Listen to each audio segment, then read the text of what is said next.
Welcome everyone. My name is Terry Bryant. I'm the director of the Whatcom Homeless Service Center at Opportunity Council and the chair of this group. And I'm going to start us out with our land acknowledgement.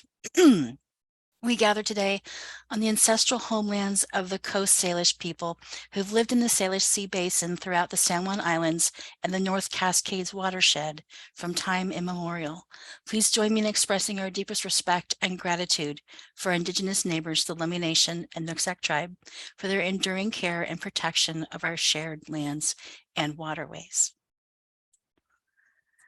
Okay, first up on our agenda, I've got Madeline Anthony from Skagit County, and I want to make sure she's here. Yes.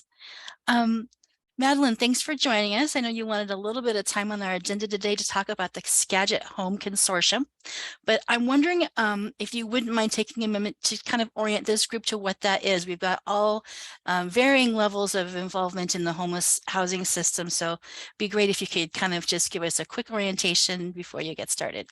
And I'll turn it over to you. Great. Yes, thank you. Thanks for having us today. Y'all have a big group. That's really awesome. So my name is Madeline, and I work at Skagit County Public Health, and as a housing resource coordinator. And I've been here less than a year, so learning a whole lot. And I don't know if I can share a few slides or if I should just keep talking. If you want to.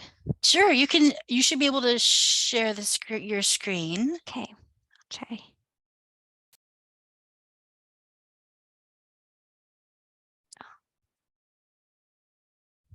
All right. Oh. Y'all can see this now? Is that right? Uh-oh. I don't see anything. Okay. While we're working on that, I just realized I forgot to invite everyone to introduce yourselves in the chat. Oh. Especially if you'd like to have your email added to our list, include that, and we'll make sure you get agendas going forward. And Madeline, if you're having some trouble, maybe Maurice. Oh, it's working. We see it. Cool. Nice. Okay. Okay. So I'll get started. Does it sound good? All right. Cool. So I'm also joined today with Shelley Chose, a colleague of mine who's been around a bit longer. And so our home consortium is a group.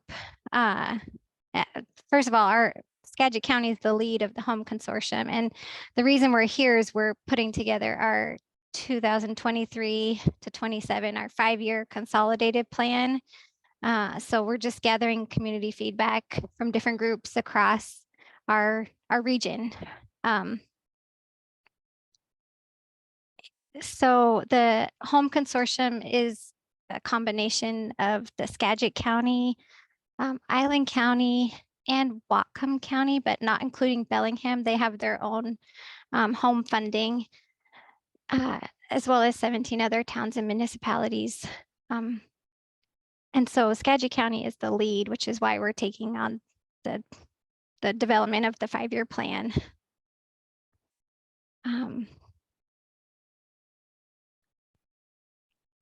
And so let's see. We're moving on to the next slide. Let's see. Oh. I don't think it's moving. My slide isn't changing up.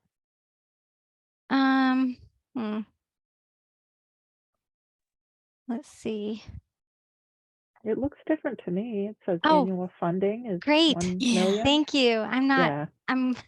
We see slide 3. Awesome. Yeah. Okay, so it's moving along.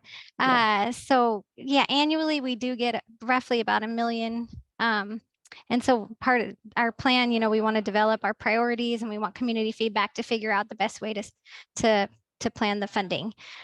So with the home funds, we can support development of affordable housing, rental assistance programs, so that the TBRA programs, home buyer assistance, like for first-time low-income home buyers, And also some of the funding can go to support the CHOTO, the community housing development organizations.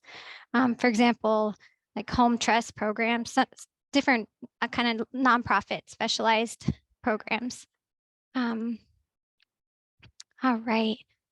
And so the home funding is pretty specific, like we can't support shelters, for example, but we do want to just hear in general what folks are seeing as some of the greatest kind of gaps and challenges. And so with the 5-year plan, we want to evaluate the affordable housing needs and the local housing market conditions. We're going to make data-driven investment decisions and include like community-wide feedback, so different focus groups in different areas of the consortium region. We can amend the plan, and the 5-year plan includes the first 2023 annual action plan. And so in general, the timeline, we're going to be doing a lot of the data collection and community conversations throughout February and March. In April, we'll open for public comment and have our draft put out. And we should plan to submit the final plan in May. So I have a few questions to ask today, and I'll take some notes. They're kind of broad questions, so feel free to spit out ideas. We'll also have a survey out in the next week or two, so we'll be sending that your way, and you can add more on the survey. So, so the first big question is, describe the greatest housing challenges in your community. So we kind of know some of the things we'll hear, but you want to just spit some out. I'm not watching the chat, but I can go back and check if people add anything into the chat. I'll go ahead and start. We need more affordable housing. We know that. Our vacancy rates are extremely low. And you're looking for feedback from areas outside the Bellingham city limits, correct? Yeah. Yeah. So our smaller cities are feeling the crunch as well. And we are seeing families who might not have chosen to leave Bellingham having to look for housing in those areas because it's slightly more affordable, but still out of reach for many.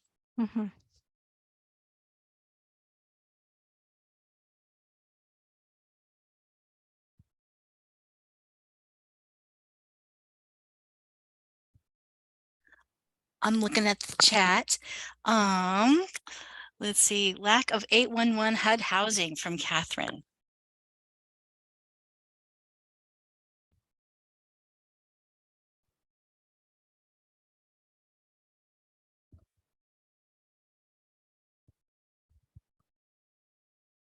Housing that fails to accommodate and support the residents.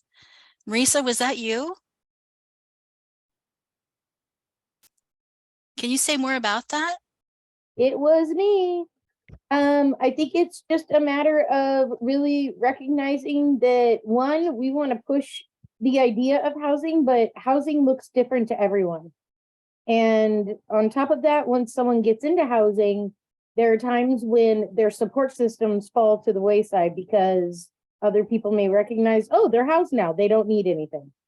The other piece of that is that, you know, even though we really want to see housing first still isn't perfect, right? There's still some flaws within housing first that makes even the hardest to serve, once they're housed, still experience struggles. So I think there's a few combinations of things going on here.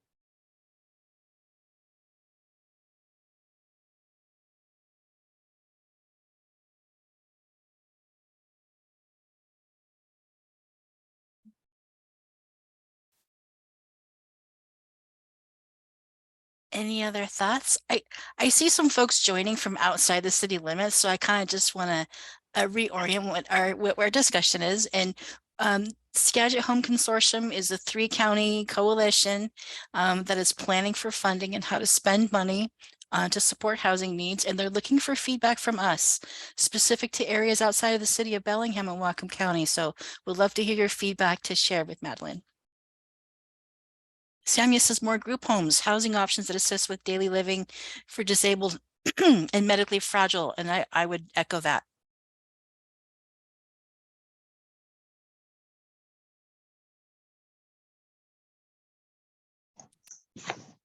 May I offer something? Go for it, Vaughn. Okay. Hi. Along the lines of what we've been talking about, one of the things that I can't get out of my head is making all of the housing options, possible housing options for people, not only to house themselves, but in terms of real estate development and everything. I would love to see more super accessible education. I've been thinking about how with AI, like what if there were an app to pair people up or group people up, like you download an app and then you get you upload your profile and you can swipe left or swipe right on somebody who has the same kind of governance style as you, you know, they have the same kind of like communication conflict resolution style that or a compatible thing. Roommate compatibility with matching. you. Yeah. A room, like yeah. And then, but also in terms of another AI thought, I think this has also been tossed around before, but like with if the planning departments had AI, that like, imagine if you went to the planning department website and it were like a Lowe's website and you have a robot that says, hi, what are you looking for? And you put, oh, I'm looking to create an ADU. And it's like, oh, really? What kind of, how much square footage are you thinking? What kind of materials would you like? Here, would you like to look at a dozen templates that we have pre-made for you? And you can get some ideas. And how about some case studies that you want to look at to see what other successful projects have come to fruition. So for me, in addition to what everybody else is saying too, is like the greatest housing challenges. Like the kind of education that is also entertaining and that inspires people to come up with their own solutions, and just to see how much something that inspires them to be very creative with it. I hope I'm making sense. Thanks for listening to me ramble. Thank you, Vaughn. I think those are really creative ideas and I appreciate it. I have an input if that's okay, Pam. I've been in the weeds recently trying to utilize the housing choice voucher, looking at all the open availability, and there's very little consistency on how to apply for a unit.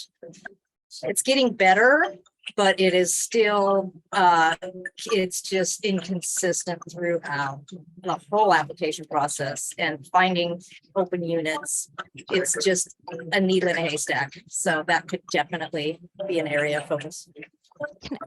Can I make sure I understand? So not the application process of Section 8, but just different apartment house applications.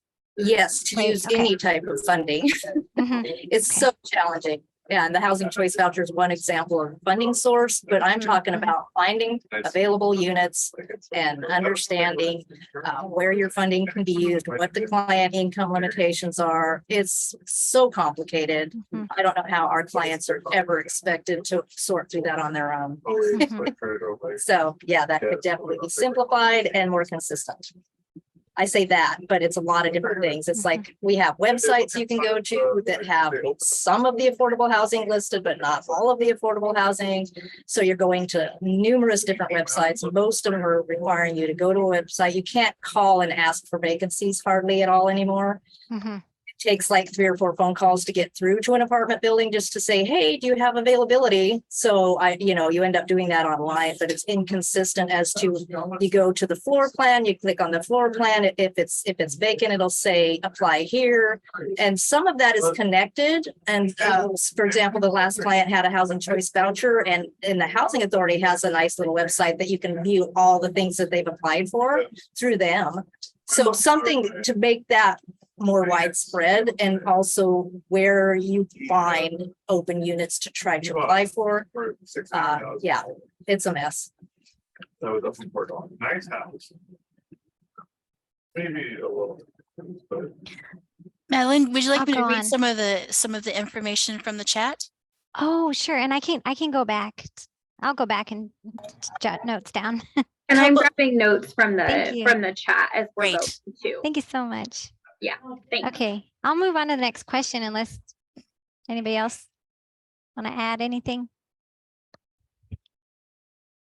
Okay. And so the next question, I only have a couple more.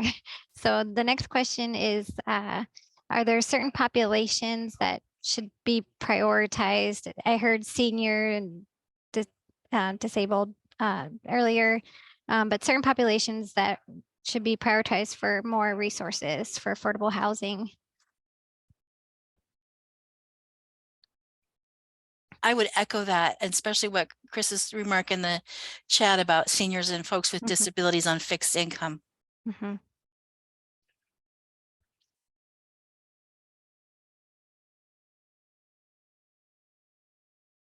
Families with children, Mhm. seniors and persons fleeing DV, large families are having difficulty securing housing, all vulnerable humans.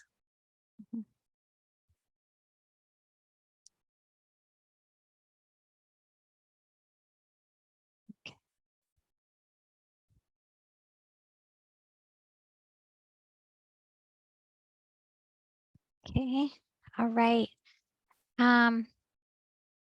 And so just again, the home funds are pretty specific to what they can be used for.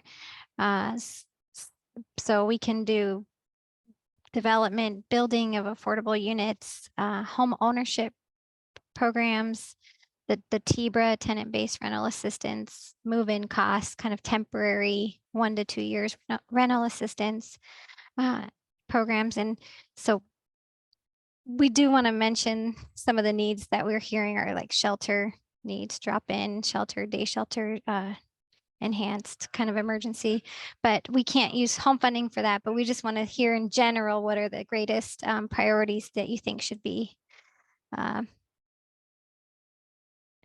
priority? Yeah. I have a question. Earlier Mhm. in the chat, Marisa suggested the need for group housing with single room occupancy, kind of like a boarding house. Is that kind of housing eligible for this funding? Oh, well, it maybe depends. So Home projects have to meet pretty specific property standards. Mm. So that is really so like rental development and single room occupancy type projects can be funded under home. They just have to, when the project is finished, they have to meet the property standards associated with home funds. And so that would kind of be like the ultimate deciding factor as to whether a project like that would be eligible for home funding, would be like what the project design actually is, and whether that would be a good fit. So there's some nuts and bolts and things that are involved because it's federal funding that would really be the determining factor. And I did see the question in the chat that is asking about whether it can pay for on-site supportive services, and it cannot. Home funding isn't a funding source that can pay for that ongoing supportive services. Mhm. But it could be used for development and then other funding sources to support for the supportive side of yeah.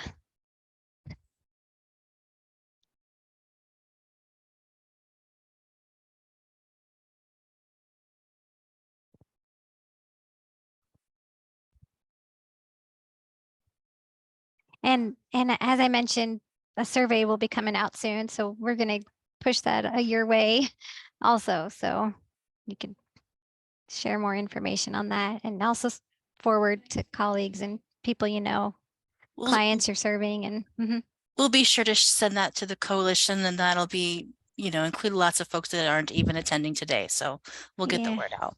yeah. And I don't have any other specific questions, but if anybody anything else to add, I can jot down final thoughts.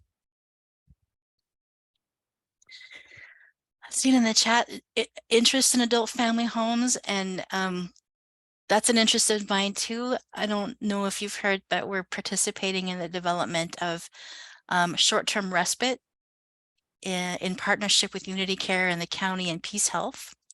And my fear is that it will become kind of a de facto staging for people who really need long-term care. So if we had places for folks to go that were local and not have to go to, we find a lot of people finding placement in like Snohomish County out of necessity, not out of choice. So I just want to reiterate that need.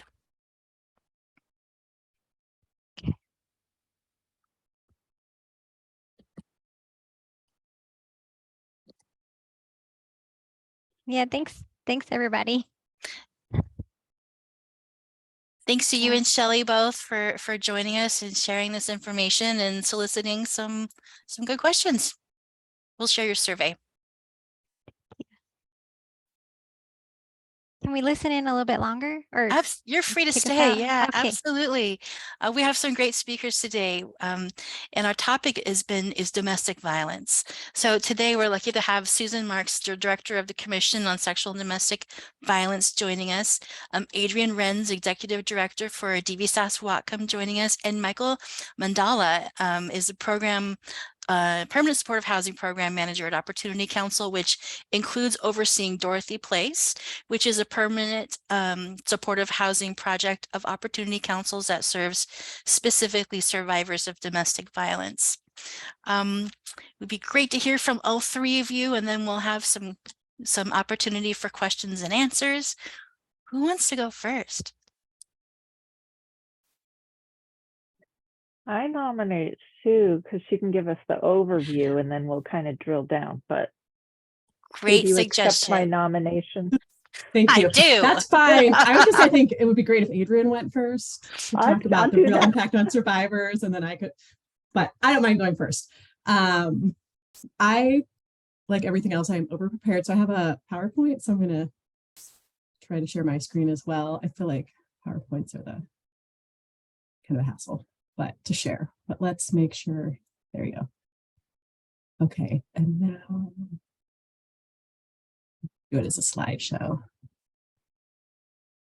Were you all seeing it like as a slideshow and not with, great. Okay, so just briefly, yeah, my name is Susan. I use she, her pronouns. I'm with the Bellingham-Whatcom County Commission on Sexual and Domestic Violence. So we are a kind of quasi-governmental organization with the city and the county has formed to address the way that systems are responding to domestic violence and sexual assault to improve interventions and preventions at a systemic level. That's kind of a lot of words and a really big charge. And so some of the specific things we're working on currently this year are we're working on developing a pilot project of restorative and transformative justice responses for survivors. We're working on improving responses for survivor defendants, so survivors who have been charged with a crime, often related to sexual assault or domestic violence. We're doing case reviews where we look at specific cases and try to learn from a deep dive into a specific case about improvements in intervention prevention. We're doing work on connecting with the Missing and Murdered Indigenous Women and People Task Force the Attorney General's Office has to improve systemic responses in this community, and working with schools and courts on some issues that they are working on resolving in their responses. So those are some of the areas we're focusing this year. And today I'm going to present, more of the scope of the problem and some resources that we have. And then, Adrienne, and it looks like Miranda's here, can speak more about their leading the charge on providing those services directly to survivors. So a broad overview is our data in 2021, and it's actually 2022 as well. Some of our data, agencies compile it and then get it to us. We're usually close to 6 months to a year behind, but survivors, some of the things that are impacting survivors currently in our community are, see if I can move, I need to move this thing so I can read my own slide. Yeah, COVID-19, of course, impacted survivors, continues to impact survivors, especially the last couple of years. The floods in Whatcom County in 2021 impacted survivors, impacted the economic health of people, which always impacts survivors. There were major changes to protection order laws in the 2021 legislative session, which went into effect last summer. We've made a lot of progress in the backlog of testing of sexual assault kits. And actually there are now requirements for timing when they have to be tested, and major national threats to reproductive justice impact survivors in this state and community as well. A couple other things that we've seen is reports of sexual assault to law enforcement. It was about domestic violence. I'm still going to talk about sexual assault because I can't not. Reports of sexual assault to law enforcement have been decreasing over the past couple of years. No, there's absolutely no evidence the incidents are going down. It is law enforcement are tracking reports differently, which is an issue of interest to us and how reports are being tracked. Fewer than a third of protection orders are being granted for a permanent protection order, which permanent actually means a year. And that is very low compared to the statewide average. Is something else we're paying attention to and trying to solve some of that problem. Northwest Youth Services continues to provide us with good data about their young adult housing program, and that it continues to be more than half of youth who are there have experienced domestic violence at some point in their lifetime. And then domestic violence calls for help to law enforcement are remaining the same. They went down in 2020, have gone back up. So those are some of the kind of big picture things that we're seeing in this county. Okay, but now why isn't it moving? See, okay. So, and related to homelessness, we have put together an annual data report. One of the things we put together is data from the point in time count. So one of the first things you may notice when you look at this is that not all the dots are connected and not every year has a dot. So something that has changed over the years are the questions that are asked in the point in time count and whether or not there is a question about domestic violence. Some years it has been asked questions about what are your reasons for homelessness, and domestic violence is listed as a reason. And those are the years for which we have data. And there were some years in which it was asked separately of individuals and families with children, and we don't have that for recent years. But what we see is, regardless, there are a significant number of people that say domestic violence is a reason for our homelessness. That number has gone up over the past few years. That question was not asked in recent years because of the reduced questions with COVID contact. I'm not sure what it's going to look like this year.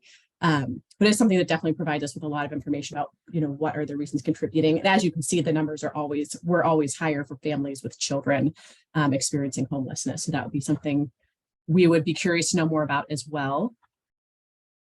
We also did, this was 10 years ago, but there is no reason to believe any of this has changed. We did case reviews at that time of domestic violence homicides in Whatcom County and reviewed a number of cases. In every single case, we found that the victim's lack of access to safe and affordable housing made her more vulnerable to the ongoing violence, including when they were still living with the person and when they had left the person. That housing was a major factor in each of those homicides, or a lack of housing. And as I said, I'm also going to talk about sexual assault. And one thing is that there's no graph about local sexual assault and the connection to homelessness. We don't ask that question, in a lot of our, the point in time count is something that's hard to get local data on. But there is national data that says, compared to low-income women who have housing, the sexual assault experience of homeless women are much likely to be more violent and to include multiple acts.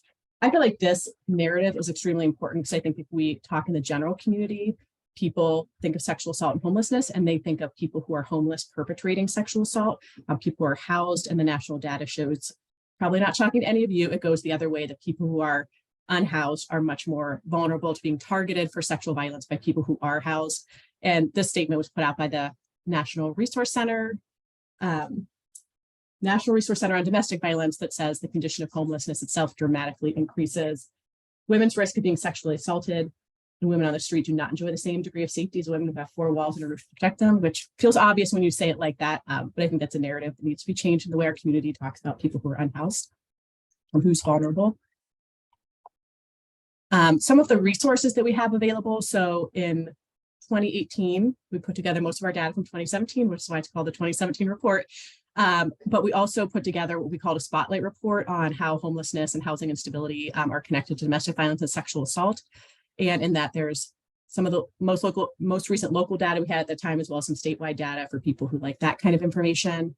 We also have recommendations for all practitioners who are working with people who are survivors or who are homeless, specific to housing providers, specific to advocates, elected officials, and for our commission, some systemic work. And that report has links to resources, including relevant books and reports, some safety planning tools specific to people who are facing housing instability or unhoused, and a relationship violence toolkit for homeless and runaway youth. So there's some links in that one. We also put out a toolkit in 2020. We had a master's of public health student that worked on this toolkit and put together some background information as well as some discipline specific guidelines for a number of disciplines, including housing providers. And it includes information, well, just kind of the background section has some of the data, some examples of impact, some like clear myths and facts, which I think are always worth reading. And it also includes information how to support survivors, including just what are some words you can use to provide validation and support. It has data about the intersections between gender-based violence and housing insecurity, some specific safety concerns for survivors, some more systems improvement recommendations, and some safety planning tools for survivors who run shelters. So there's a little overlap between those two tools, which someday we'll have the time to maybe combine them into one, but that's not at the top of my list right now. And then there's some tools. Someone mentioned Housing First, and domestic violence Housing First is very much a part of our broader movement and our Washington State Coalition Against Domestic Violence, which does statewide work around domestic violence, recently released a report on the path to safety and stability, finding the first of its kind longitudinal study. And so Washington State had a number of demonstration sites. One of the initial pilot sites was actually the Lummi Nation was part of the initial pilot, and then they moved into a number of demonstration sites and worked together with the Michigan State University to do long-term evaluation, and unsurprisingly found that DV Housing First is more effective than services as usual. And they also have a Housing First toolkit, and within those two report in the toolkit, there are things that communities can do, even if we're not doing the official, like full Housing First model as they set it up, ways that we can implement within our different agencies, things that move towards, even doing just general Housing First and having strong connections between housing survivors and advocates is a part of Housing First, even if we don't have the official title and how we're providing the response in this community. So that's a tool that's available as well on the State Coalition's website. And then I also wanted to just kind of back up to the big picture of this housing, homelessness, housing stability, affordable housing all follows really under this broad brush of economic justice. And this is really like key to not only intervention, I think we kind of take it as like an intervention, but also is absolutely prevention of domestic violence is one of the things that we know that works in preventing domestic violence is for people to have the financial stability that they need, that they can meet their cost of living. So again, WCCEH defines economic justice as everyone having access to money, housing, childcare, healthcare, and education, so they can make decisions about their relationships without regard for the financial impact of those decisions. So housing really falls in this broad brush of economic justice. And again, this was from the actually Futures Without Violence, which is a national technical assistance organization, ways that we can advocate for economic justice. So things we can do in our own lives, in our own organizations. A lot of this is about like, are we paying even our own staff, our own coworkers enough that they could leave an abusive relationship? Can people in our organization survive and raise their own children or take care of their whatever, like can they meet their own cost of living without their partner? And so some of the things is obviously we need access to affordable, reliable, and flexible quality childcare. Hopefully the proposition that just passed will help meet some of those gains in this community. Extensive and flexible paid leave for survivors to care for themselves and their families. We need safe and trauma-informed workplaces that respect and accommodate survivors, workplace development programs, a workplace free of sexual harassment and mechanisms to seek justice for those harms, equal pay for all survivors in any job or workplace, accessible social safety nets that provide quality supports, accessible tax credits, and cash assistance and flexible financial support where we're getting cash directly into the hands of survivors to support their stability and safety, and then universal basic income, which just not enough up on the legislative session, but I know that there was proposed to be a bill on universal basic income in Washington State. I have no idea if that's like made it to a committee, out of a committee, what the thing is, but that would definitely be a thing that would help survivors. So I wanted to kind of take that. I'm already zooming back and zoom all the way back and say this whole thing falls within this need for economic justice, of which housing is a part. So that's my contact information. I'm going to stop sharing anyway. So that's kind of the big picture. I'm happy to answer questions later and let Adrienne and Michaela kind of fill in. Thanks so much, Susan. I just want to tell you that I really appreciate you sharing those resources. I've had staff just this week ask for additional education on a really good way to serve this population that is experiencing trauma in a different way from others. And then I also want to mention that I noted, I was looking at your data report from 2021 that was released in October. I noticed that the reporting for DV was kind of flat. And I was a little surprised because in our homeless housing system, we're seeing a dramatic uptick in applications. So I'm wondering if there's opportunity for share a different kind of data with you ongoing about what we're seeing over time rather than the point in time count, which can be pretty varied. Yes, I know we would love that. We would love to present. I mean, one of the things that report tends to be very legal system heavy because that's who keeps really strong, I shouldn't say strong data, but they keep data. And so we would love to like round out that report with better data from other systems. And so I will definitely have my coworker is kind of leads that charge on the data report, and I will have her be in touch with you if you think that's something you can help with. Awesome. That'd be great. Can do. Yeah, thank you. Thanks. Okay. Well, Vaughn has a question.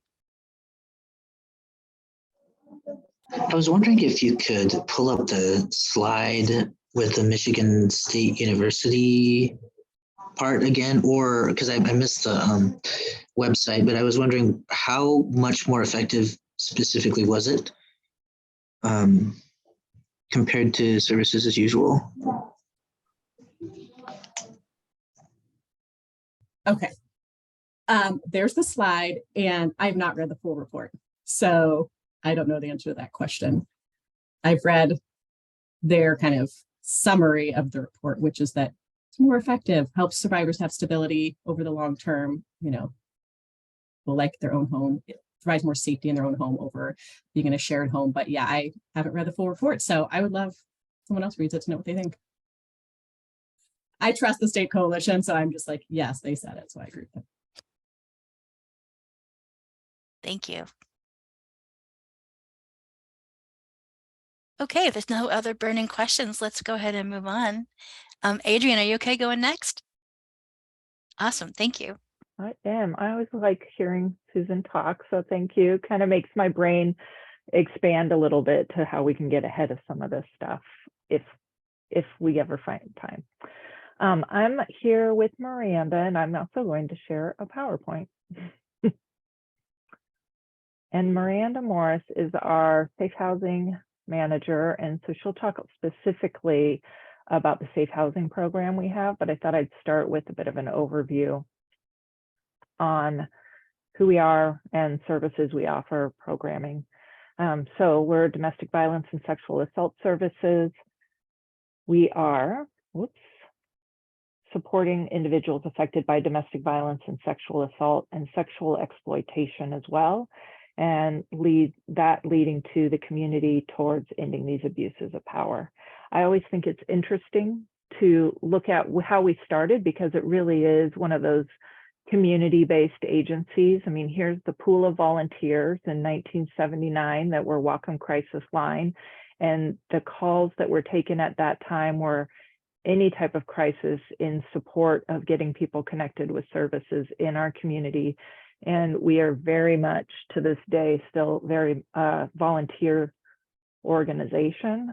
Pre-pandemic, we probably had about 100 volunteers that were working with us regularly in offering the services that I'll go through.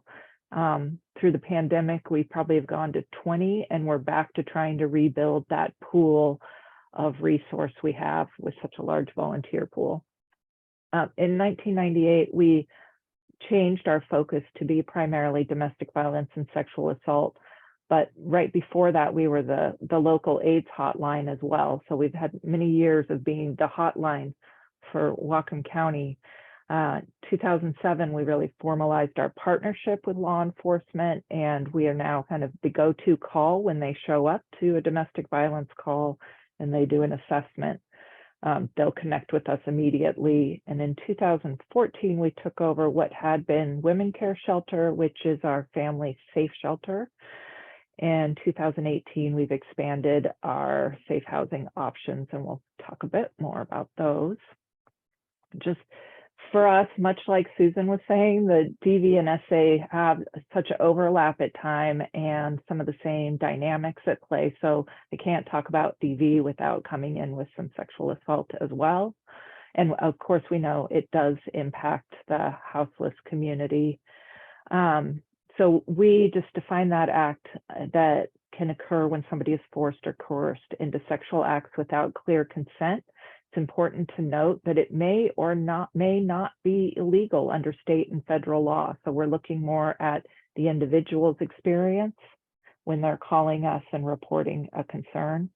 And with the dynamics of DV, we're looking at a systemic pattern of behavior used to establish power and control over another person, which would primarily be an intimate partner.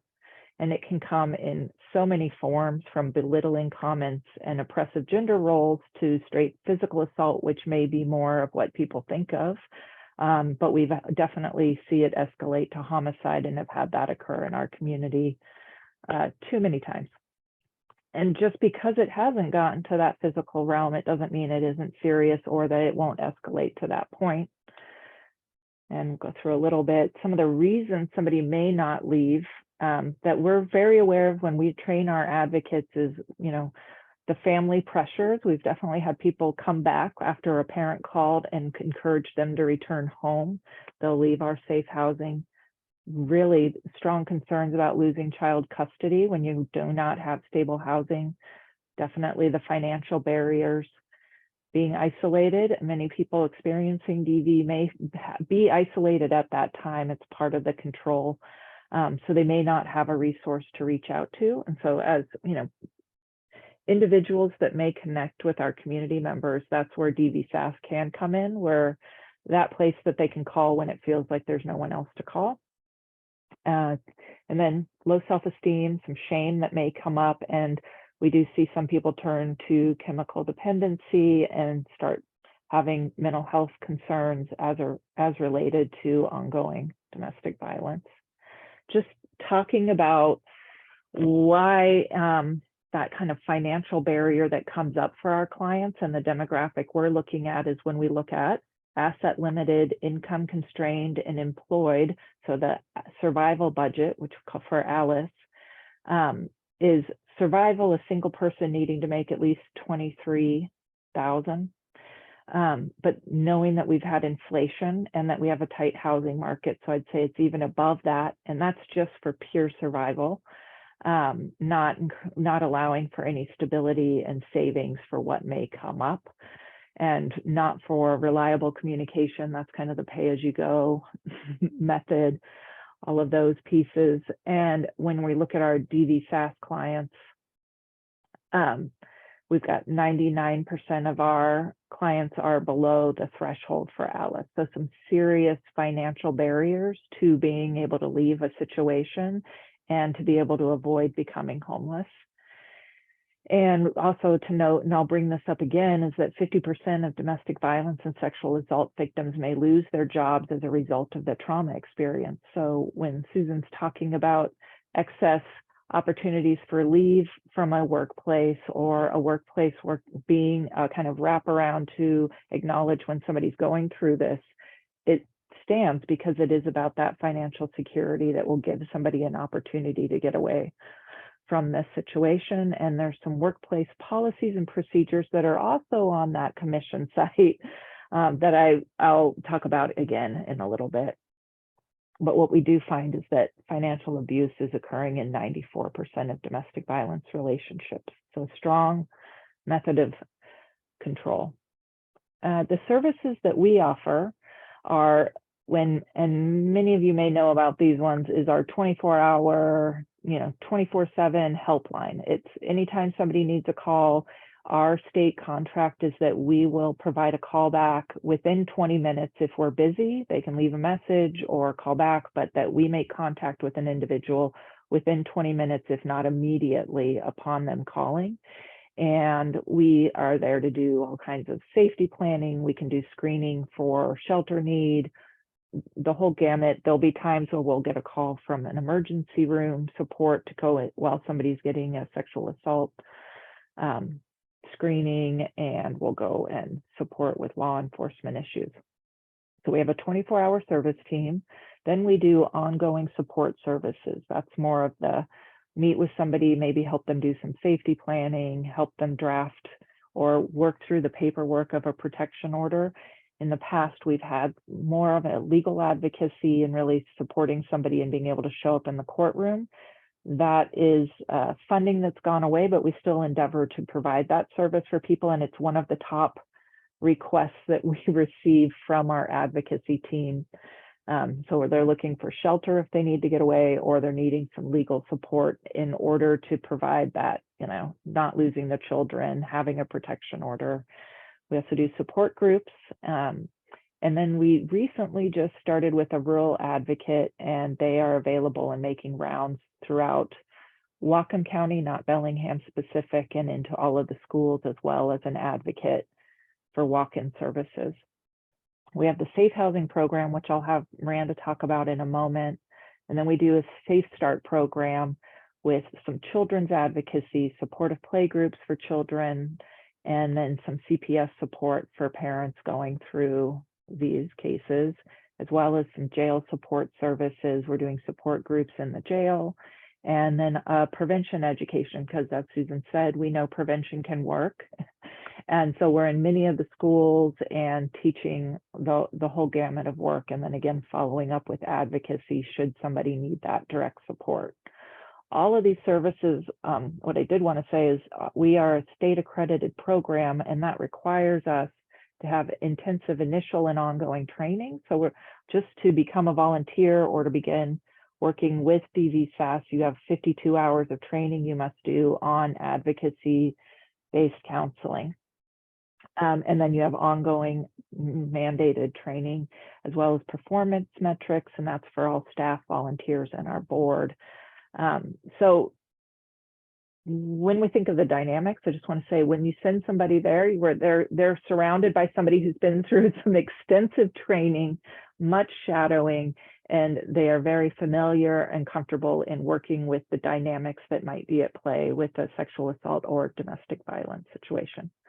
Miranda, do you want to chime in and share some information more about I'll go back to our safe housing program specifically? Sure. So we have 3 different locations for our safe housing program.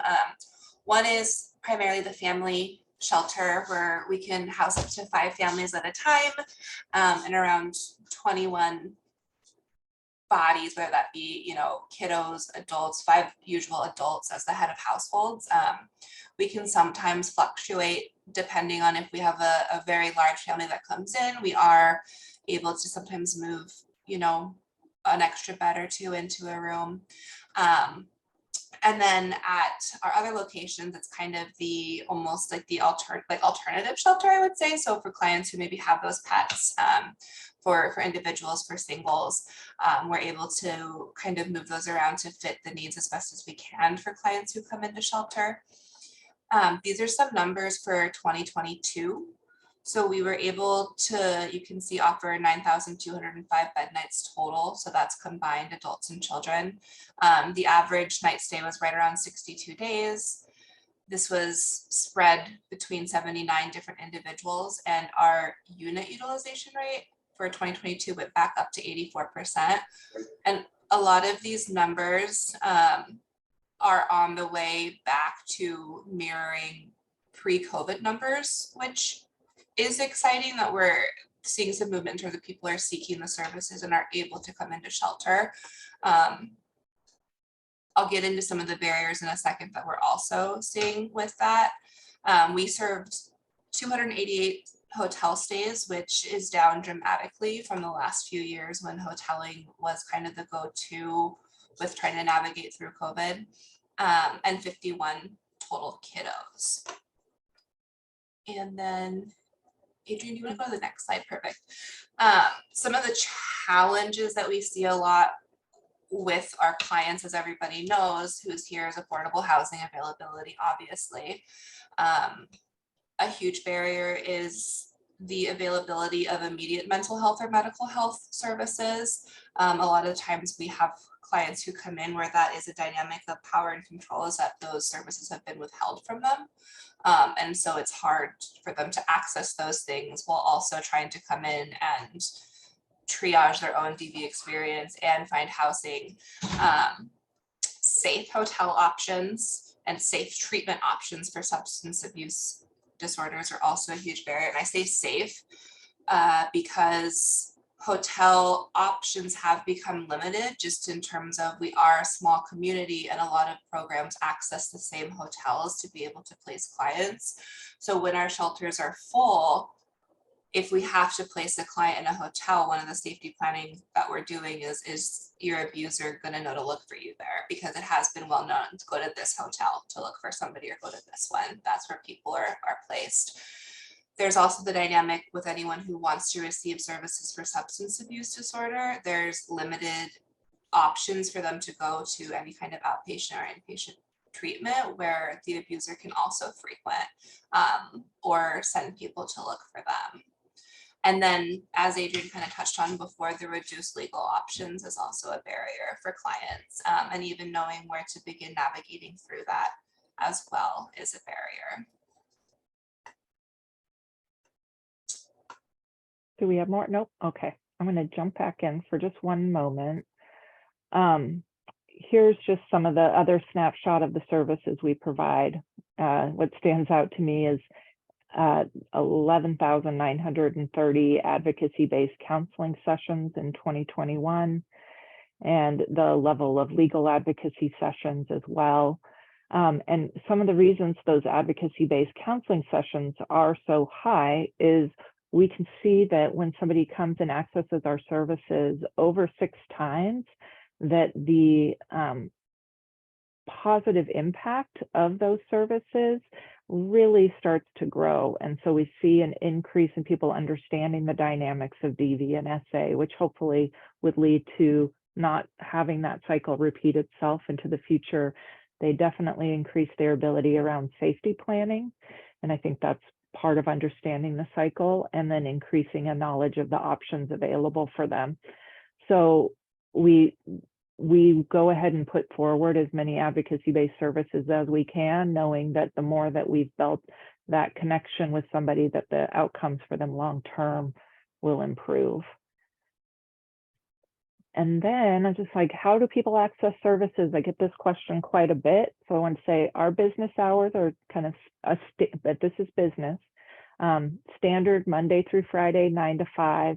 And there, I gave you our business line as kind of service providers. That would be a great place for you to call and have general inquiries, or if you need a presentation to a team, you can reach us there. Our clients, they can have walk-in hours Monday through Wednesday, 10 to 2 at this time, and we're just continually assessing when we need to expand that. And then we have our 24-hour call line, and that's full access to advocacy-based counselors. So if you have a client that you connect with, the 24-hour call line would be the place to route them through, unless you're wanting to connect with us as staff in a more business session. We do crisis intervention, referrals through that, and as well as providing medical exam and law enforcement support. I would say that we're taking a lot of appointments. So somebody may call 24-hour call line, start their advocacy conversation, and then end up setting multiple appointments with us. And those tend to run on our business hours, as long as it's not an imminent emergency. If we feel that somebody's screening in, I'll stop sharing for a second. If we feel that somebody is screening in for shelter, then they'll transfer them directly to our safe housing team, so that somebody isn't having to repeat their story to each of our advocacies as they go through the process. We just want to get them to the quickest point so that they can have a conversation with safe housing and see how to best navigate their situation and what they're needing at that time. What I did want to share as far as impact, and one of the last screen I'd had up, I'm just gonna read, was a point that I wanted to make. Even, yes, we are serving people, as all of us in in this meeting are all serving individuals, and we want to be of support to them. But I also wanted to call out just we're all part of a workplace, and I think the impact of DV and SA have shown up in workplaces, and we see about the financial impact and the likelihood of somebody losing their job as a result of this. And I think that we all, as co-workers and co-community, have a real unique opportunity to intervene and respond in our everyday settings where somebody's actually having their lived experience. And it's easy to think of programs and services for others, but we know 1 in 4 women, 1 in 7 men are experiencing intimate partner violence. And that means we are talking and thinking about our neighbors, our coworkers, our friends, and our family. And that's where we, DVSAS, are here to partner in supporting this effort. So if you see anything, you know, that's the moment to just make sure that they're aware of this service, even if it's in a break room.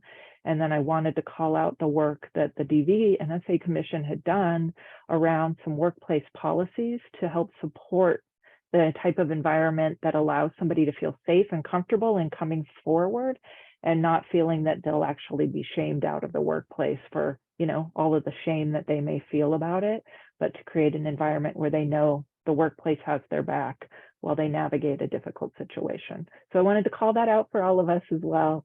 And then just note that we have advocacy counselor training. So we have extensive training. It does focus on serving sexual assault and domestic violence, but it also provides a baseline foundation for identifying signs and engaging in advocacy-based support. And that is an open opportunity in the community. It's extensive hour commitment, but I want to put that out there as well as a resource. And I think we see a lot of people aspiring to be in human service come in, take that training, and kind of launch into probably many of your programs have some DVSAS former volunteers or staff within them. And that's what DVSAS has. Thank you so much for that. And I really appreciate your observations about hotels in particular. That's our main shelter system for families with children, and we really struggle with this too. Abusers are able to find, you know, their victims in hotels. Hotels are not confidential sites, so we really struggle with that shelter capacity as well. I have 2 little questions. That's okay. One was the legal advocacy that you do. I wonder if you make any referrals to family law support, people who need parenting plans. Do you mean to the family law facilitators in the courts or to attorneys? Or to either one? What does that look like? We try not to have the favoritism, and I think we've gotten feedback before because we can know what some family law attorneys are willing to take on or comfortable knowing the dynamics. Definitely utilize family law facilitators.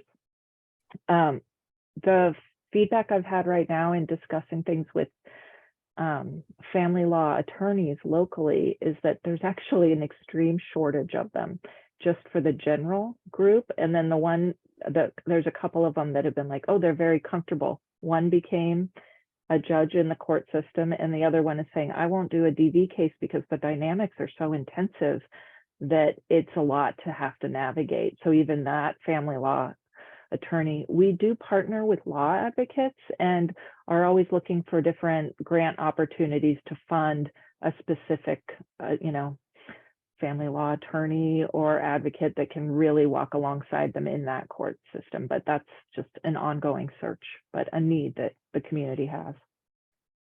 Thank you. And then my other quick question, and then I'll stop, is I'm wondering if you can say more about financial abuse. I don't know that we always think about that when we're thinking about people experiencing domestic violence. Like, what does that look like? How would you recognize it? How would you recognize it?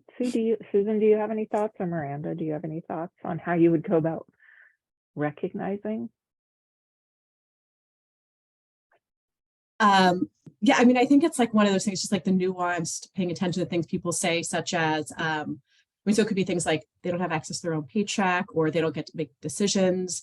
they don't know, they don't have access to their own retirement account. Maybe they don't get to decide like how to spend money on themselves or their children. Maybe don't get to have their own vehicle or have access to the vehicle without checking in with their partner. It can be some of those really, it's things that's just like thinking about like, what do we want for our own lives? What does freedom look like? And anything that you see that doesn't look like freedom. And, you know, some of us might have a partner where they're better with money. So they might help us with, you know, they might be in charge of the household budget or paying the bills, but that doesn't mean we don't have access to the account, or we don't get to take cash out of the account whenever we want, right? So it's like paying attention to what are the things that sound like someone doesn't have freedom in their financial decisions, where they need the permission of a partner to make a financial decision, to spend money, to use gas, to whatever. It's like doing any of those types of things I think are a big part of, or threats, you know, to like, I will get the house, I will get the, you know, like I'll get the children because you can't pay for their summer camps in the summer. So I'm going to get them all summer, you know, like what does, I think whatever any of those things look like, threatening to like come to someone's workplace, or, you know, coming, if someone comes to their workplace and kind of disrupts the workplace. I think those are all like examples of financial abuse, but it can definitely be subtle. And it's part of like the broader story of where someone doesn't have like freedom in their personal lives. And you can see this, I think you can also see this with individuals that may seem like they're in a good place in their career, they're making good money, and they may be actually the primary supporter for this individual, that maybe their abuser, right? And that they can't leave because all of a sudden it's like the resources, they'll have to have two households that they're caring for. And so it can show up at all levels of an organization. I think another big thing is the sabotage of any future financial freedom as well. So doing things like destroying the credit, you know, or purposely draining accounts and taking away, and stopping the ability to grow without that person, and creating that inability to leave because the future already has these sense of threat against it. Thank you. That was really helpful. I think a lot of service providers will use their active listening to try to pick up on things like that might be occurring. Yeah, and I really just want to highlight Adrienne's point is it doesn't have to be the primary breadwinner who's doing the financial abuse. That it, you know, there are plenty of people who are in positions where they do make enough money, or they do have, you know, a good job or whatever, and that they can still experience abuse. And so it's really about the behavior, not about who brings in the most money or has that, that form of power. Thank you. Well, should we go ahead and move on to Michaela? Michaela Mandela. I think I said it right that time. You did. You got it. You got it. Well, you've only been my colleague for a couple of years. I could get your name right once in a while. It might be nice. Anyway, Michaela, thanks for joining us, and I'm eager to hear from you. Yeah, thanks for having me, Terry. And it's good to see there's a lot of familiar faces here.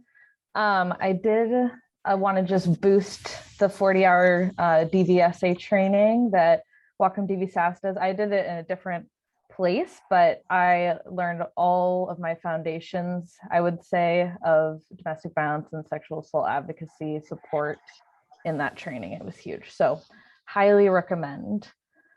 So my role in all of this is essentially I oversee a lot of the case management and different staff that serve survivors of domestic violence in our permanent supportive housing program. So I work with the Opportunity Council with many of you all here, and how this kind of happens is folks enter coordinated entry and to meet the criteria to live in our permanent supportive housing program called Dorothy Place that houses survivors of domestic violence. Everyone who lives there has experienced chronic homelessness. So they have lived in a place not meant for habitation for 12 months or longer. And they are all survivors, again, survivors of domestic violence. So what that looks like is everyone has a lease, and they essentially have their own unit. And this can look really different for how we do support to survivors. All the staff are trained in DVSAS services. And we have a huge focus around tenant landlord law, because a lot of the individuals living in our units really need to be aware and have an understanding of their protections there, keeping in mind as well that you know, that if they have a situation where they're feeling unsafe, that they can have staff come in. So we do safety planning with folks. We have safe exit plans for individuals if they're the perpetrator is living in the unit with them, which can look like us, you know, having the resident exit and exiting. We would have a security staff or work with law enforcement if the resident is willing to physically exit perpetrators from folks' units. You know, we definitely saw during the pandemic an increase in violence in units and for survivors. And so we really had to up our services on site, especially since resources were limited for everybody. So we look at sometimes same day lock changes for units if some of these keys have been taken, adding additional alarms to windows. Every visitor of our properties has to do a background check, and if they screen in with having a domestic violence charge on their background, they're denied as a visitor and they can't be reapproved until it's disclosed. Everyone has to sign documentation to release the information, but it has to be disclosed to the resident that this person, their background and their charges, and the only way they can be approved to be on the property is if the resident says that they're comfortable having them there. So these are just kind of some of the immediate things we do. We definitely connect folks to DVSAS if we're seeing that the person is at risk of potentially being physically harmed or killed by their partner. We would call with them and support them in doing a shelter screening. Every resident at the site has 24-hour accessibility to staff, so they can either call or there's staff on site at all times. There's a gate on the property that only residents have a key card access to, and it's monitored by cameras at all times. This can definitely, you know, for some folks, it can feel really invasive to have the cameras around. So we have a lot of conversations around how we utilize it as a safety tool for those residents, and how we're not trying to make it a form of being punitive. We're trying to ensure their safety on site. In a situation where a resident doesn't feel safe in their unit, we even sometimes have funds to hotel them temporarily, and if they consent, then we can make sure their unit is secured and safe. We also have options to transfer over time. It's very, very limited and rare, but if somebody's experiencing prolonged domestic violence or stalking, we can look at transfer opportunities into other programs or buildings through Opportunity Council to ensure their safety. We do support around getting people connected to legal resources, law advocates. Everyone has very, very basic training. We don't give legal advice, but could tell somebody about the different protective orders that are open to them if they're interested.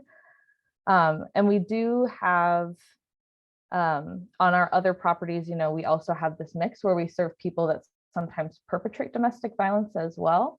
And so we have a connection to abuser accountability programs and talking about how we put a lot of accountability on folks that are clearly perpetrating domestic violence, and we try to provide a lot of support for victims and survivors of domestic violence. So that's my really quick run through of some of our domestic violence services for permanent supportive housing residents. If anyone has any questions, feel free to ask. I'm sorry I don't have a PowerPoint.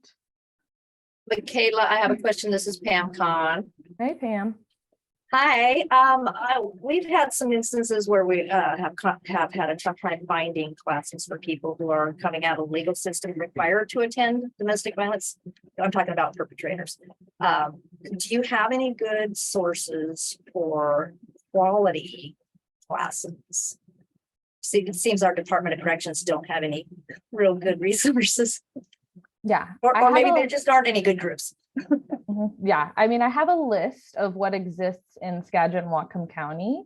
that I could send to you. There's 2 models for abuser accountability programs, which I can also send you the details on that. But essentially, the most robust response to abuser accountability takes a community response model, which essentially is that somebody would enter in and then they would be directed into kind of services around group and individual therapy, addressing their, putting the accountability back onto them, being really clear that this isn't about anger and it's not about, you know, somebody having a hard time expressing their emotions as much as it is about power and control, and identifying kind of those different systems and ways in which that person is abusing an intimate partner or a family member or things like that. So yeah, I can send you all that information, Pam. I think I have your email. Yes, please. Mhm. Thank you.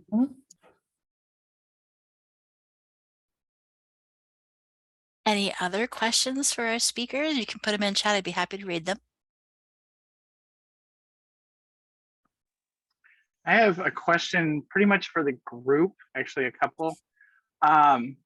One, if anybody knows beyond what Pam just asked, services from housing through treatment of some sort for folks who, specifically adolescents and young adults who were victims, who became perpetrators. And it seems like there's a serious lack up here, but even anywhere in Western Washington, does anyone know of services where someone who wants to heal and not be a perpetrator can get help?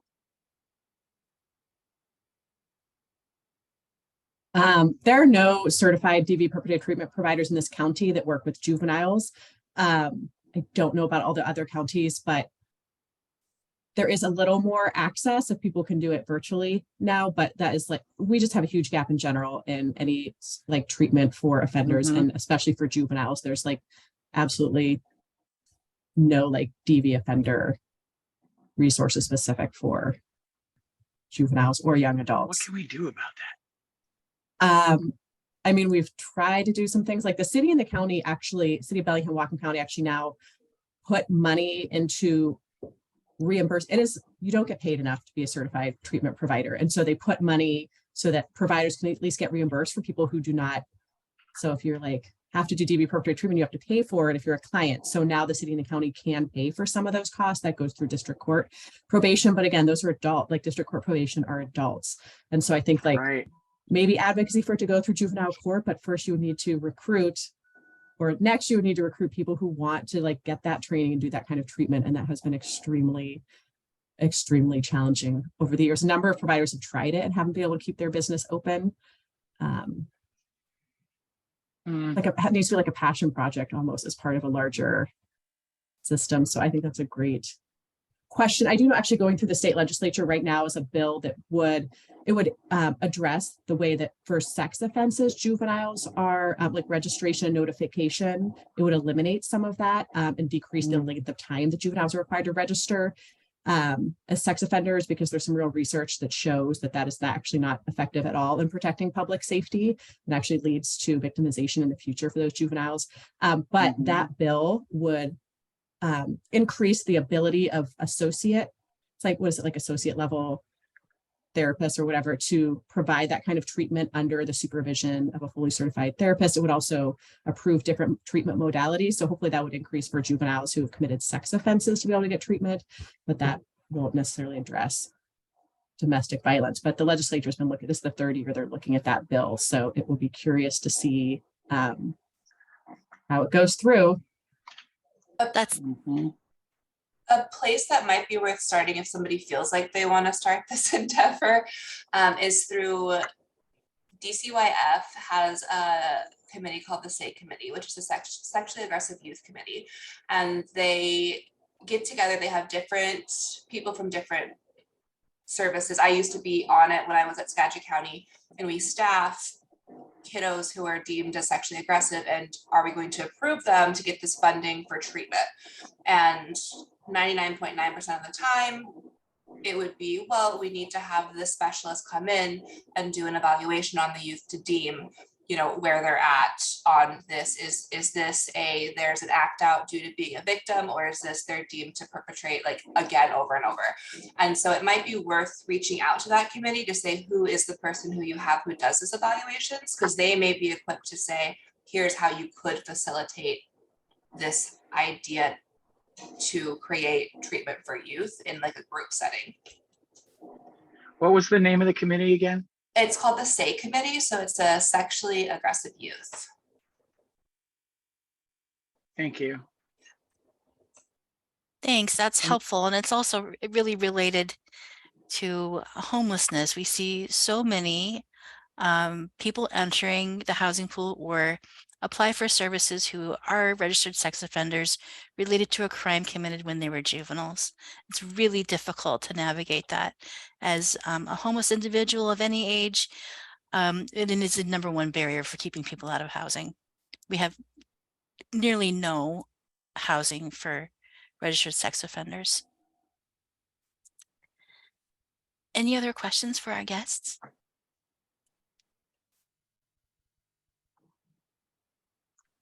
Okay, we're winding down here. So I think actually had an unrelated question as well. go for it, Rachel. Can you hear me? Thank you.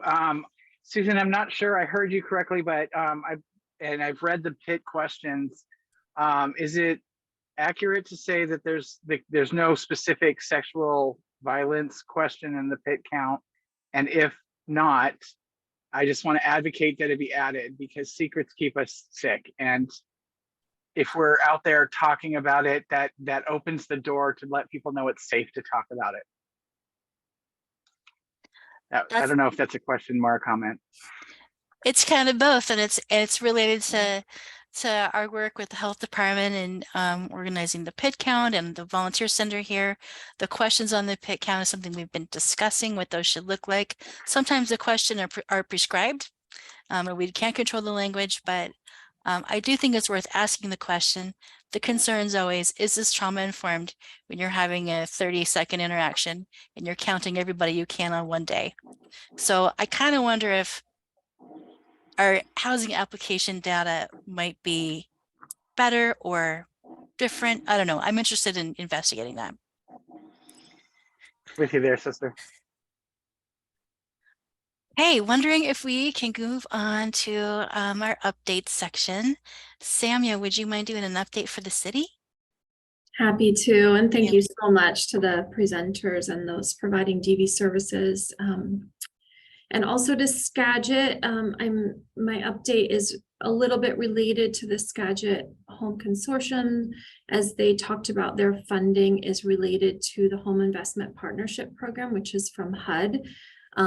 It doesn't include the city of Bellingham, and that's because the city of Bellingham has our own HUD funding.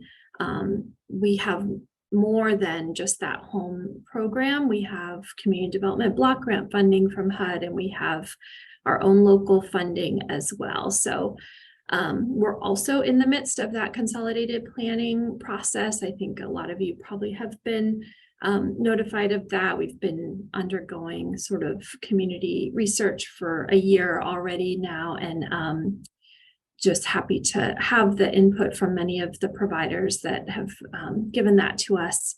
And I also want to acknowledge I'm sitting in for Katie Sullivan, who's on maternity leave right now. So she would normally be doing this probably more eloquently than me, but anyway, I'm happy to be here. And so we are in the midst of that process, and part of that planning process means that we solicit applications from folks in the community for funding. We call that our NOFA process, or Notice of Funding Availability process. We have a lot of opportunities, and I'm just gonna click enter on our website. Most of these closed on the 30th of January, but we are extending that deadline until next week at noon, Thursday the 9th. So There is still an opportunity to apply for our funding. And all of those opportunities are on that website linked there. And feel free to contact me if you have questions. We also have a prevention of homelessness opportunity right now, which is a little different from our normal applications where folks can just submit a letter to the city with their ideas of prevention. So that is just on a rolling basis. So there isn't a concrete deadline for that. So we're happy to just take any and all ideas for that, at least through the end of February. And I think that's all I had, unless folks have any questions. Thanks, Samia. I wanted to clarify, you said that the regular NOFA that was due on the 30th is extended until next Thursday at noon? Noon, yes. Okay, So it's keep good to to know. yourself Wednesday, but we'll take them until noon on Thursday. Yep. Any other questions for Samia? Okay. I don't know who to ask to do the county update. Maybe Chris, because he's unmuted. Yeah, I'm going to jump in and I'll try to be brief. I'm keeping my eye on the clock here. I actually don't have all that much to say, so it shouldn't be too hard. With the caveat that I'm always available for questions. So if not here and now, then maybe then and there. I'll mention a little bit on the severe weather shelter. I'm guessing some folks have some interest around that. We have seen shelters activated or open for about 20 nights each so far this season. That's I think it's actually 21 for the one in Bellingham and another 21 for the one in Ferndale. We were estimating going into the season that we'd be looking at more like 15 nights for the season. That's kind of the standard norm expectation of weather based on the temperature thresholds, conditions, and all that good stuff. So it's been a little bit of a harsher season than we expected. We also thought that we'd see maybe 35 people using those shelters. We've seen 48 on average. And one night we even had 70 in the severe weather shelters. That's for the Road to Home shelter at Civic Field in Bellingham. The Ferndale shelter has averaged 6 per night when they've been open, and as high as 13. All together, if you throw in base camp and their expansion at the old drop-in center, the Christ the King is staffing, the high water mark has been 322 individuals accessing shelter. That is a lot of people. It does not include people staying at shelter through DVSAS, through Northwest Youth Services, through the YWCA, Sun House, all those other places that also have emergency shelter, the motels that we've mentioned. So we are looking at a significant increase in people utilizing shelter this winter. I will be happy to see the point in time count results because it'll be informative. I'm a little bit scared about how high that number might be. It does speak to the urgency of the work that we're doing. So in that regard, it is welcome, but it's always hard to see those numbers go up. Move on. We've had some minor question here. Does 322 include the normal baseline base camp? Yes. So that's everyone at base camp on Cornwall at the spot down in Holly Street, I guess, drop-in centers on Holly, as well as the 2 weather-dependent shelters. Back here at the health department, we've had a few little staff changes. I moved into the housing program supervisor role in December. I think that is more recent than the last time this group met. That's a new position. We had somebody who was kind of doing that and some other things, so they are focused on those other things now. And I guess I'm responsible for the housing program here at the health department. So everything that goes wrong, just look in my direction. I'll take this glares. We had somebody hired for affordable housing development support. I think I might have mentioned that in December. We got a few good weeks with them and they moved on to greener pastures. I think that's the right phrase. Anyway, they're not here anymore. Left on a good note, but we are without that position again. So we were looking at a little bit of a setback there in the housing development realm. Luckily, Sammy is real friendly and she helps me out when I have questions. So we got that going for us. The legislation is moving through. It's unclear what's going into committees, what's moving through committees. I feel like it's hard to watch from my perspective because you don't know what's going to happen. You get excited about stuff and it fizzles out or there's surprises. But you know, as a county employee, it's hard for me to advocate because I work for the government. But I do want to encourage all of you to get involved. That's a real opportunity to bring some of these issues forward. I know there's some information on the agenda about getting connected with the Advocacy Day. I would encourage you to do that.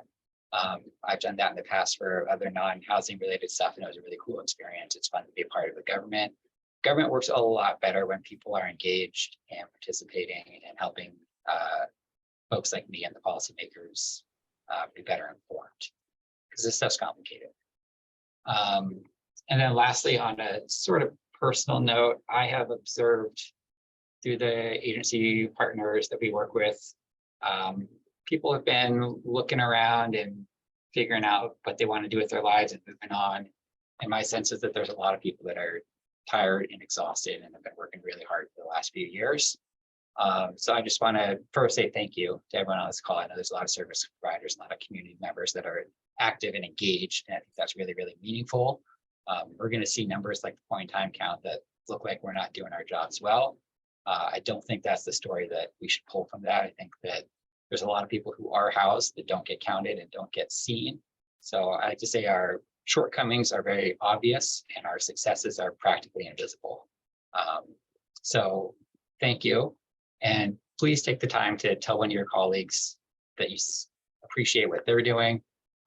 We're here for each other. I know it's hard to do this in a virtual setting, but you know, tell the people you work with that you like what they're doing and you appreciate what they're doing and that's meaningful. That's it. I'll end on that. So thanks everyone. And yeah, questions are welcome here now or then and there. I didn't realize how much I needed that pep talk, Chris, so I really appreciate it. Thank you. Any questions for Chris? Okay, I'm going to get started on my update. I have something to show you. I'm really excited. It's kind of dumb. I've been talking about it for months. Let's see if I can do this correctly. Can you see this picture? The service center has moved. We're still at 1111 Cornwall, but we've moved upstairs and we've decked out this lobby to be our area for housing navigation. And my colleagues fixed it up so nice with plants and art, and it's really comfortable and welcoming. Our walk-in hours are 1 to 4, and this is for housing navigation services. This works best for folks who have some income, frankly. This is a position that can address Pam's concern that she brought up with the Skagit County Home Consortium, but how difficult it is to navigate all of these different websites, all of these different landlords, all of their requirements. We have a housing navigator named Alana, who's responsible for a lot of this lovely office here. That meets with folks. She can do it by appointment or just drop in basis here at Opportunity Council. She's got, you can't see it, but there's like a little side table with a printer. There's a phone for folks to use, computers to use, lots of support with housing search. And under that printer, she's got set up a little snack area, some beverages, some tea, because honestly, when people are in crisis, just having a minute to eat something, drink something, feel welcome, and that hospitality can really assist with people being able to get past that fight or flight mode and really start thinking about the goals that they want to meet. So that's one thing I'm really excited that I wanted to show you. It's silly, it's just our lobby, but it's been a long time coming and I'm really happy about it. We're doing this on a one-on-one basis. So people will come to Opportunity Council, the Community Resource Center, that's just our lobby. Just come to our front desk during those hours. You can come with your client and say, hey, can we talk to the housing navigator? And they'll make arrangements for Alana to come down and escort them upstairs. And there's no one else that can access this room while they're together. So it's relatively private. I want to talk about Advocacy Day briefly. I know it's already 5 o'clock. I'm so sorry, but I'm just going to show you what I've got here.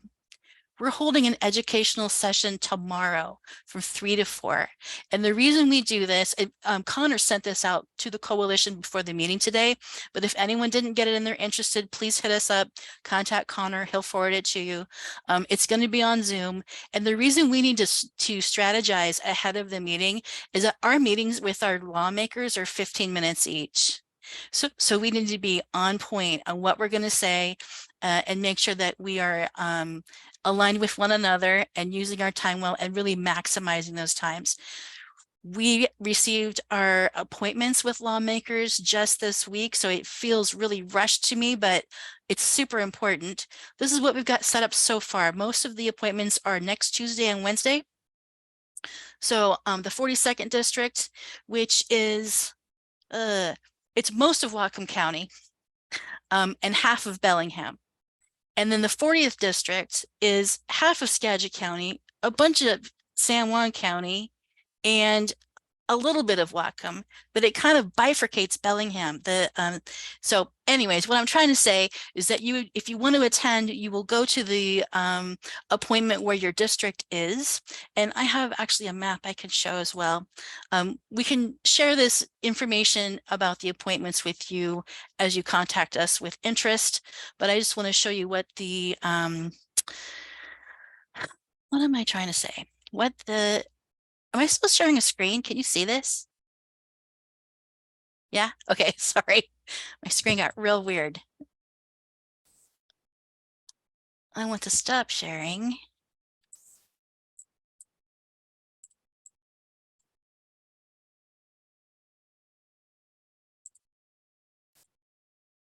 Really sorry that I can't suddenly figure out Zoom after 3 years of this.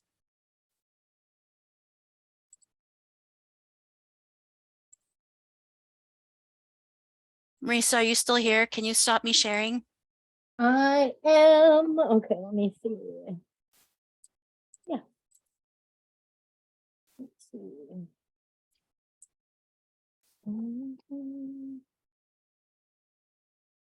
Let's see here.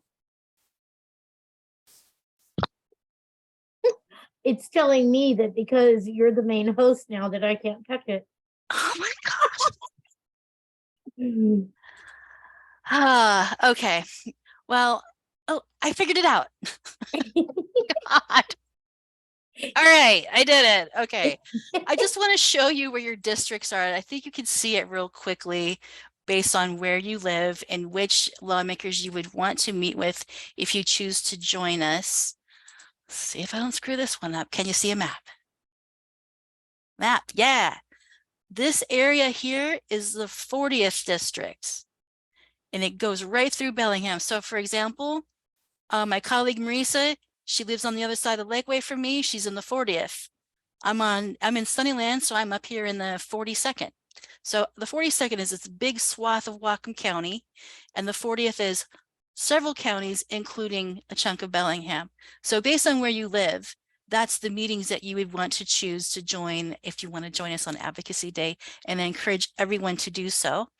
And the only other thing I can think to say is that we are concluding the pet count, and I share Chris's concerns. The HA team did a phenomenal job as always, but when they came back on the first day at lunchtime and telling me they had 300 surveys, I kind of died a little inside. So I'm really concerned about that, and we'll just take it as it comes and do the best we can with what we have and advocate for more. Let's see. I think that's all I had to say, unless there's questions or if anyone wants to say something. There's 5 minutes for public comment. I know we went over time. I apologize, but I'm willing to stick around for that if anyone wants to speak.